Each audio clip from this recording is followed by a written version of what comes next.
disebut sebagai misalnya maha tahu gitu. Kan kalau Allah maha tidak terbatas dan segala sesuatu di dalam dia, maka segala sesuatu itu akan harus menjadi sebuah bukti dengan cara Allah memercik menjadi roh dan diberikan atau menjadi ciptaannya, ya, dan kemudian terjadilah semua di dalam dia gitu. Sebagai contoh misalnya, ini nih, onde-onde ini, onde-onde ada ya? Onde-onde ini, ya, ada orang yang pertama kali dulu pernah bikin nggak? Pertama kali menciptakan onde-onde, belum pernah ada yang bikin gitu. Pertama kali diciptakan onde-onde. Lalu dia dapat ilham dari mana nyiptain onde-onde ini? Apa tahu-tahu punya pikiran, gue pengen bikin onde-onde nih gitu? Enggak kan? Pasti ada nggak aliran dari Tuhan gitu? Ini kalau gue bikin gini, jadi gini, gue tambahin apa sih namanya ini? Wijen ini, jadi kue yang enak nih. Yang ngalirin siapa? Tuhan kan? Betul lah. Semua Tuhan, nyiptain lagu, apa segala Tuhan. Pertanyaan saya, sebelum dia bikin onde-onde yang pertama, aliran membuat onde-onde itu Tuhan udah tahu belum? Udah, sebelum ini semua ada nih, Tuhan udah tahu, oh nih loh cara bikin onde-onde, kata Allah gitu. Bener gak? Ini gampangnya aja gitu. Tapi begitu ada ciptaannya yang dikasih aliran jago masak dan membuat onde-onde, ada nggak jadi buktinya si onde-onde ini terjadi di semesta ini? Jadi pengalaman, ilmu bikin onde-ondenya udah ada sebelum ini semua ada. Lalu Allah memercik jadi roh, lalu Allah mengaliri orang-orang ini bikin onde-onde, terciptalah onde-onde. Maka disebut, oh Allah maha tahu ya. Betul nggak? Pengetahuan bikin onde-onde ini ada buktinya sekarang, bener nggak? Kalau nggak ada ciptaannya, nggak ada roh kayak kita nih, nggak bisa disebut Allah maha tahu, karena bikin onde-onde mana buktinya gitu, kira-kira gitu, bener nggak? Nah jadi si aku dua menjadi bagian dari aku dua yang disebut Hawa itu, di bagian dari aku dua itu menjadi aku tiga, yaitu jiwa gitu, atau bahasa Arabnya nafs. Kalau tadi aku dua bahasa Arabnya roh, aku tiga tuh bahasa Arabnya nafs atau separate self, diri yang terpisah, atau itu isinya namanya pikiran, perasaan, emosi, imajinasi, persepsi, dogma, doktrin, memori, segala macem, itu semua adanya di aku tiga gitu. Nah lalu si aku tiga ini mengalami, dan aku dua dan aku tiga, roh dan jiwa ini bersenyawa, lalu diberikan kendaraan fisik namanya badan gitu. Badan inilah aku empat gitu, yang masing-masing punya pusat kesadaran sendiri-sendiri. Aku empat atau badan fisik, pusat kesadaran namanya otak, menghasilkan pikiran. Aku tiga itu pusat kesadaran yang namanya hati, menghasilkan perasaan, imajinasi. Aku dua adalah roh yang punya pusat kecerdasan namanya hati nurani, yang menyadari kalau di aku empat atau badan fisik kita punya pikiran, itu biasanya menghasilkan pikiran dan persepsi dan sebagainya. Lalu di aku tiga itu menghasilkan perasaan, rasa gitu. Lalu kemudian di aku dua itu menghasilkan kebenaran yang sejati itu adanya di aku dua, yaitu di hati nurani kita. Jadi kadang-kadang nurani kita udah bilang jangan lakuin ini nih, nah, itu berarti kebenaran pusat kesadaran di hati nurani. Lalu kalau kita bisa nanti pulang ke Tuhan, lebur ke aku satu, kita bisa mengakses pusat kecerdasan dari semua ini yang nggak ada di hati nurani, nggak ada di hati, nggak ada di pikiran, tapi udah menggunakan aliran Tuhan langsung, kira-kira gitu. Nah itu kira-kira aku 4, 3, 2, 1 gitu. Nah sholat itu adalah terhubung gitu, connected gitu. Apa yang terhubung? Ya semuanya ini. Aku empatnya terhubung dengan Tuhan, yaitu seluruh tubuh berhubung sama Tuhan. Otaknya, pikirannya terhubung dengan Tuhan gitu. Lalu kemudian di aku tiganya, jiwanya juga terhubung dengan Tuhan gitu.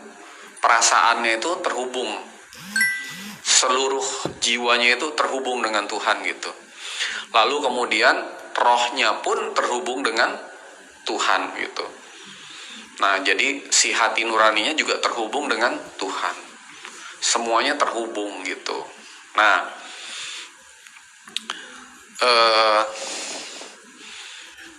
tetapi biasanya nggak kayak gitu tuh sholat.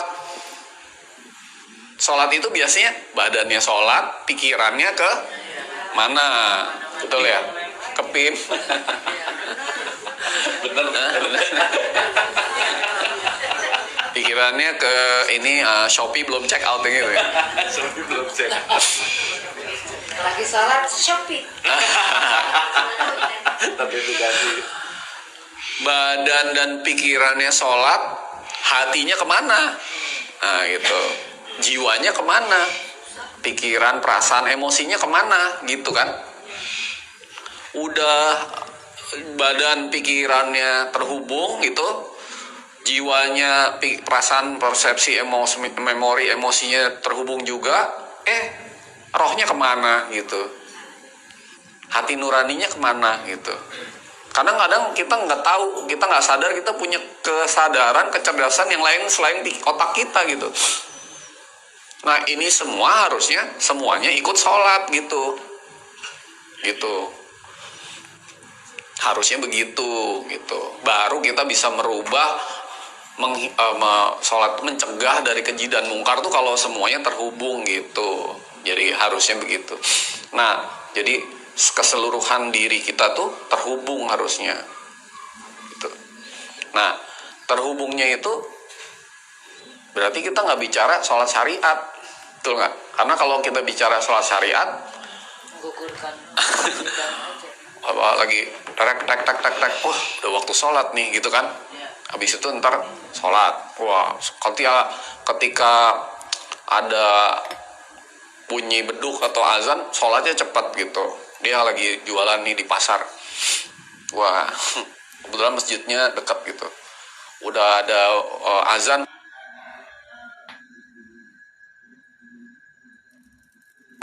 azan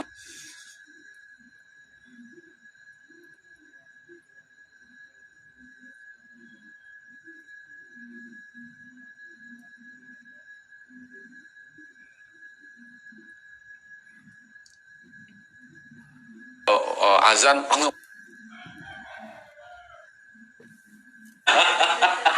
julid. Tapi sholat dilanjut ke situ. Lanjut. Terus dia bilang, lu kok julid banget sih jadi rock? Nah, tapi gue julidnya beda, gue julid fisabilillah. Julid fisabilillah lagi. Nah jadi nggak nyambung gitu, nggak nyambung. Nah antara ritualnya sama perilakunya nggak nyambung gitu. Nah ini nih yang seharusnya, makanya di surat 70 ayat 23 itu, sholat itu sholatud daimun, setiap saat harusnya terhubung kan gitu. Kalau cuma 5 waktu ya selain di luar waktu-waktu itu ngapain lu gitu. Nah itu. Nah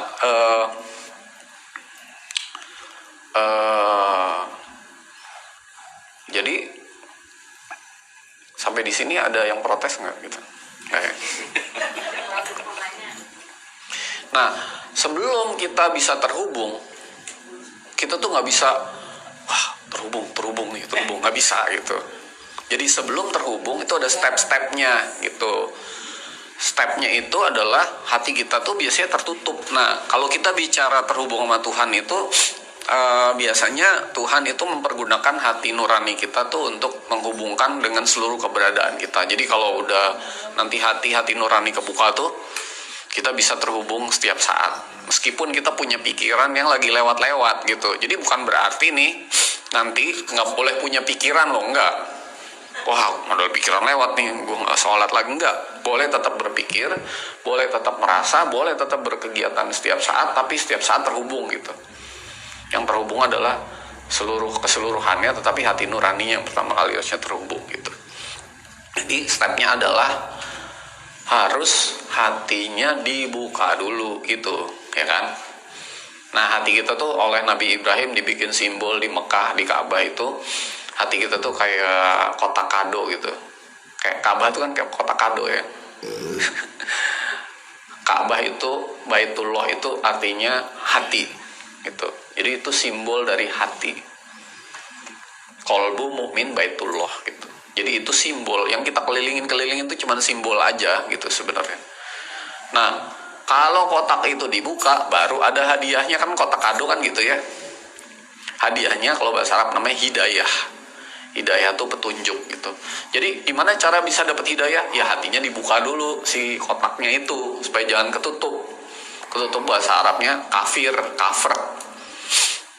Dibukalah hati itu supaya si makom Ibrahim, makom itu artinya tempat tertinggi, Ibrahim tuh itu sumber, rahim tuh kasih sayang, yaitu kasih sayang Tuhan yang tiada batas itu bisa masuk ke dalam hati kita. Kalau itu nggak dibuka, kanan kiri atas bawah semua itu, gimana si kasih sayang Allah makom Ibrahim itu bisa masuk? Dia ada di luar kan berarti. Kalau udah dibuka, ada di dalam di luar nggak? Ya, nggak ada kan? Jadi bisa masuk. Tetapi hati kita tertutup, dan simbolnya Ka'bah kan nggak pernah Ka'bah dikasih warna kainnya warna pink kan nggak pernah ya. Selalu hitam kan? Nah itu simbol hati kita udah ketutup, hitam dan gelap gitu. Nah ini harusnya dibuka. Makanya Nabi Muhammad membuat ritual sholat, dan setiap sholat yang wajib dibaca hanya apa? Al-Fatihah. Yang lain kan nggak wajib. Al-Fatihah artinya apa? Membuka hati. Jadi Al-Fatihah itu doa membuka hati. Tapi kok banyak orang Islam kalau ditanya, kamu sholat nggak? Oh rajin sholat. Udah umur 60 sekian. Setiap sholat baca Al-Fatihah. Al-Fatihah tuh artinya apa? Nah mulai tuh. Ya. Apa ya? Pembukaan. Pembukaan berapa gitu? Oh ya lahiran ya. Membuka apa? Bingung mulai gitu. Membuka Quran kali? Membuka apa? Membuka hati. Karena gimana kamu mau sholat kalau nggak Al-Fatihah gitu loh. Mau terhubung sama Tuhan, hatinya nggak dibuka. Padahal tadi saya bilang, kalau mau terhubung, hatinya harus dibuka dulu. Gimana mau terhubung kalau tertutup? Ayo.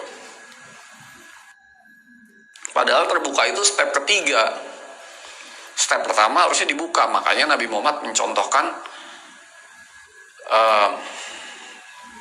baca doa Al-Fatihah. Al-Fatihah itu artinya membuka hati. Yang dibuka hatinya, maka tangannya kalau lagi sholat, kalau saya nih ditaruh di hati dengan pasrah kan. Pertama kali berserah dulu kan. Berserah itu kalau bahasa umumnya itu angkat tangan kan. Surrender itu kan gini ya. Kalau orang habis ditodong gitu kan, angkat tangan, menyerahkan diri dulu.